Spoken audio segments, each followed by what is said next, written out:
Kuartal kedua pertumbuhan negara dikatakan naik 7%. Sahabat tahu kan, masyarakat kita sangat limit sekali pengetahuannya. Memang selama 20 tahun ini cara memimpin negaranya seakan tidak meminteri rakyat tetapi malah membodohi rakyatnya. Jadi data 7% ini salah? Ya enggak, bukan salah. Data itu benar 100%. Tetapi pemahaman masyarakat yang awam, terutama pengagum pejabat-pejabat saat ini, salah memahami arti naik 7% itu yang memang digiring ke arah tidak paham. Demikian juga oposisi. Itulah mengapa New Mind tidak impress dengan oposisi, tidak mau gabung dengan oposisi, karena memang aneh dan gak paham bernegara semua. Semuanya politikus, bukan negarawan. Sisanya barisan pasukan yang dikatakan penjual agama yang kalah dengan mereka yang pakai kampanye kebinekaan yang didukung dengan cuan yang besar. Begitu angka 7% kuartal kedua naik, oposisi bengong. Gak ngerti atau malah nuduh data tersebut hoax. Sementara pengagum pejabat mengatakan tuh naik kan, hebat kan pejabatnya. Sementara realita tetangga seputaran dan orang jauh sebelum PPKM sudah berat ekonominya. Sekarang lebih gak muter lagi, nambah sekarat,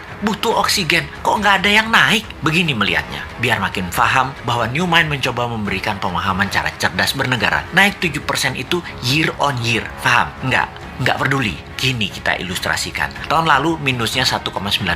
Tahun ini minusnya 1,7%. Naik dari minus 1,9% ke 1,7% itu naik sekian persen. Betul kan? Ya betul, naiknya begitu kira-kira. Bukan dari 1,9 minusnya total lompat plus 7%. Ya bukan begitu. Jadi data tidak salah. Cuman demi populerisme, kayak artis gitu deh. Nggak boleh terlihat jelek, jadi diambillah mengemasnya dari sisi positif. Itu tidak salah. Yang salah adalah pemahaman banyak orang yang terus dipolitisasi.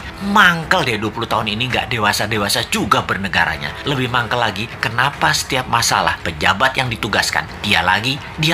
Ini menunjukkan apa? Tidak ada yang mampu, atau dia tidak paham mengelola, atau manajerialnya lemah, atau dia memiliki gaya kepemimpinan yang lain, yaitu gaya kepemimpinan yang menugaskan anak buah, dan kalau anak buah salah, anak buahnya yang disalahin karena ketidakmampuan tersebut. Posisinya kayak menang, kayak raja. Kalau kayak gini ini bukan leader yang baik. Kalau di perusahaan ya, seorang direktur memanggil 5 manajer di bawahnya dan menugaskan masing-masing departemen harus untung, harus membuat profit. Bayangin, buat profit itu kalau di perusahaan. Kalau menteri mah nggak buat profit, hanya menyelesaikan masalah non cash. Harusnya gampang ya. Lalu manajer tadi tidak ada yang menghasilkan profit. Direksi tadi marah-marah. Kenapa? Target tidak tercapai. Manajer balik lagi kerja, nambah runyam, bukan nggak profit malah rugi. Direksinya nambah marah-marah. Ketika laporan ke pemegang saham, direksi mengungkapkan kinerja manajernya. Entah bagaimana, mungkin karena shareholdernya bukan orang pintar juga, mereka banyak yang setuju memang manajernya yang nggak bisa kerja, setuju dengan direksi.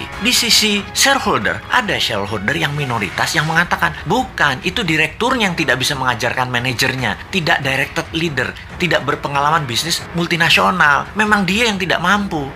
Malah ribut sesama pemegang saham dan berusaha membeli saham milik minoritas dengan harga murah. Lalu diusahakan yang beli adalah investor asing, dan yang minat adalah investor dari Tiongkok yang memang mitra dagang perusahaan tadi. Sudahlah, itu hanya ilustrasi, capek kita balik ke pokok awal tadi. Lalu sektor mana yang naik? Sektor yang dipegang oligarki, yang memang hanya 3% mereka itu, tapi mengendalikan 70% ekonomi. Wis, ngerti ya ilustrasinya ya? Sudah, sana berantem lagi. New Mind mah nonton aja, habis kita dianggap wong bodoh, padahal bodoh beneran.